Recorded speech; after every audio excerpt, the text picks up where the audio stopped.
నిజామాబాద్ నగరంలో ఒక ప్రైవేటు విద్యా సంస్థల బస్సు కింద పడి ఒక వ్యక్తి మృతి చెందాడు.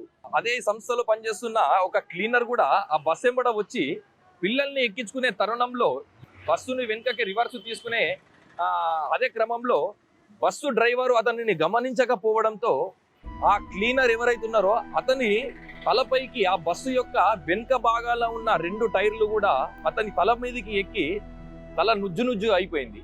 ఇక ఇదే విషయంలో బస్సు డ్రైవర్ అప్రమత్తంగా వ్యవహరించడంతో ఈ సంఘటన జరిగిందని చెప్పేసి కూడా స్థానికులు చెప్తున్నారు.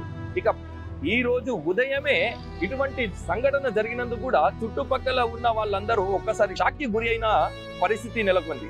ఈ కాకతీయ విద్యా సంస్థకు చెందిన బస్సు కావడంతో తరచూ ఇటువంటి సంఘటనలు జరుగుతున్నాయి. ఇదే కాకతీయకి సంబంధించిన విద్యా సంస్థల ఈ బస్సులే ఇటువంటి అయితే ఎవరి మీద కన్నా ఎక్కియడమో లేకపోతే ఒక వ్యక్తులని గుద్దడంలోనూ ఏదో ఒకటి ఇటువంటి సంఘటనలే జరుగుతున్నాయి. ఇది యథేచ్ఛగా ఎప్పటికప్పుడు రిపీట్ అవుతూనే ఉంది.